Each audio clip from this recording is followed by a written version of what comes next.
Hi friends, నేను మీ Shweta. Welcome back to our channel. ఈరోజు నేను షేర్ చేసుకోబోయే రెసిపీ వచ్చేసి ఎగ్ సేమియా ఉప్మా. ఈ రెసిపీ చాలా టేస్టీగా యమ్మీగా చాలా బాగుంటుంది. పిల్లలైతే దీన్ని బాగా ఇష్టపడతారు. ఏ విధంగా తయారు చేసుకోవాలో చూసేద్దాం రండి.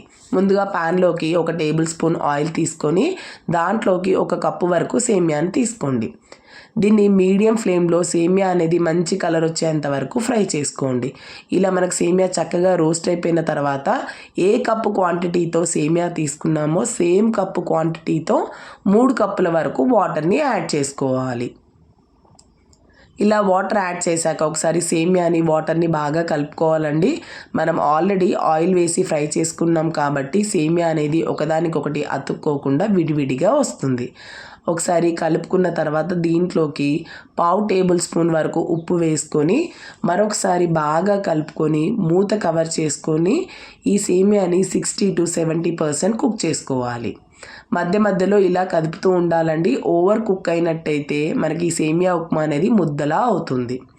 ఇలా మనం కొద్దిగా సేమియాని గరిటెలోకి తీసుకొని ఫింగర్స్తో ప్రెస్ చేసినట్టయితే మెత్తగా అయినట్టయితే సరిపోయినట్టేనండి, మనకు ఉడికిపోయినట్టే. స్టవ్ ఆఫ్ చేసుకొని పక్కన ఒక జల్లెడ తీసుకొని దాంట్లోకి ఉడికించిన సేమియాను డ్రాప్ చేసుకోవాలి. ఇలా వేసుకున్న దాంట్లోకి 1 కప్పు వరకు చన్నీళ్ళను వేసుకోవాలండి. ఇలా వేసుకోవడం వల్ల సేమియా అనేది ఒకదానికొకటి అతుక్కోకుండా పొడి పొడిగా విడిగా వస్తుంది. ఇది పక్కన చల్లారబెట్టుకున్న తర్వాత ఒక కడాయి తీసుకొని 1 పావు నూనె పోసుకొని దాంట్లోకి 3 గుడ్లని ఇలా పగలగొట్టుకొని వేసుకోవాలి. ఇక్కడ నేనైతే 3 గుడ్లు తీసుకున్నానండి. మీరు కావాలంటే ఎక్కువ క్వాంటిటీనైనా తీసుకోవచ్చు, లేకపోతే 2 గుడ్లతోనైనా చేసుకోవచ్చు. నేను తీసుకున్న కప్పు సేమియాకి 3 గుడ్లు అనేది పర్ఫెక్ట్గా సరిపోతుందండి. వెంటనే కదపకుండా ఒక 30 సెకండ్స్ తర్వాత ఇలా కదుపుకోవాలి. దాంట్లోకి టేస్ట్కి తగ్గట్టు సాల్ట్, 1/2 టేబుల్ స్పూన్ కారం వేసుకొని మరి చిన్న ముక్కలుగా కాకుండా ఈ గుడ్లను మీడియంగా కట్ చేసుకోవాలి. ఇలా బాగా ఫ్రై అయిపోయిన తర్వాత చూడండి, ఎగ్స్ అనేది బాగా ఫ్రై అయిపోయాయి కదా మనకు. ఇలా ఫ్రై అయిపోయాక ఇవన్నిటిని ఒక ప్లేట్లోకి తీసుకొని పక్కన పెట్టుకోవాలి. ఇలా పక్కన పెట్టుకున్న తర్వాత సేమ్ కడాయిలోకి ఒక 2 పావుల వరకు నూనెను యాడ్ చేసుకోవాలి.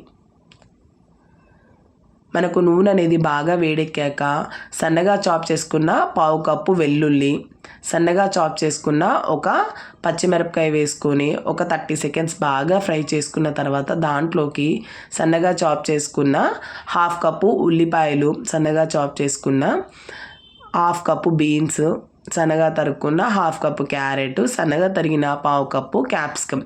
ఇవనే కాదండి, మీకు నచ్చిన ఏ వెజిటేబుల్స్ అయినా దీంట్లో యాడ్ చేసుకోవచ్చు. క్యాబేజీ, అలా మీకు ఏది అవైలబుల్గా ఉంటే దాన్ని వేసుకొని లో ఫ్లేమ్లో మనం ఒక 2 to 3 మినిట్స్ కుక్ చేసుకోవాలి. మనకి వెజిటేబుల్స్ అనేవి ఓవర్ కుక్ అయినా ఫ్లేవర్ అంత బాగోదండి. ఇలా కుక్ అయిపోయినాక ముందుగా పక్కన పెట్టుకున్న సేమియాని కూడా యాడ్ చేసుకోవాలి. ఇలా యాడ్ చేసుకున్నాక దీంట్లోకి 1 టేబుల్ స్పూన్ వరకు మిరియాల పౌడర్, రుచికి తగ్గట్టు సాల్ట్ అనేది ఒకసారి చెక్ చేసి వేసుకోండి. దీంట్లోకి 1 టేబుల్ స్పూన్ కారం కూడా వేసుకొని హై ఫ్లేమ్లో ఒక 2 మినిట్స్ బాగా టాస్ చేసుకోవాలి. మనం సాల్ట్ అనేది ముందుగా ఉడికించేటప్పుడు వేసాం కాబట్టి తప్పకుండా చూసుకొని వేసుకోండి. ఇలా ఒక 2 to 3 మినిట్స్ బాగా టాస్ చేసుకున్న తర్వాత దీంట్లోకి ముందుగా మనం పక్కన పెట్టుకున్న ఎగ్స్ కూడా యాడ్ చేసుకొని మరొక 2 నిమిషాలు హై ఫ్లేమ్లో బాగా టాస్ చేసుకోండి. ఇలా టాస్ చేసుకోవడం వల్ల దాని ఫ్లేవర్స్ అనేవి ఎగ్కి బాగా కలిసిపోతాయి. ఇలా బాగా కలిసిపోయిన తర్వాత కొత్తిమీరతో గార్నిష్ చేసుకుంటే అంతేనండి, ఎంతో టేస్టీ యమ్మీ అయిన ఎగ్ సేమియా ఉప్మా రెడీ అండి. ఒక్కసారి ఇలా ట్రై చేయండి. మీరు ఎప్పుడు ఇంట్లో సేమియా ఉన్నా మళ్ళీ ఇలానే కావాలని అంటారు. అంత బాగుంటుందండి రుచి అయితే. మీరు ట్రై చేసి మీ ఎక్స్పీరియన్స్ నాతో తప్పకుండా షేర్ చేసుకోండి. వీడియో నచ్చితే please like, share, subscribe my channel. మరికొన్ని వీడియోస్ కోసం మన ఛానల్ని ఇలానే ఫాలో అవుతూ ఉండండి. Thank you for watching my videos.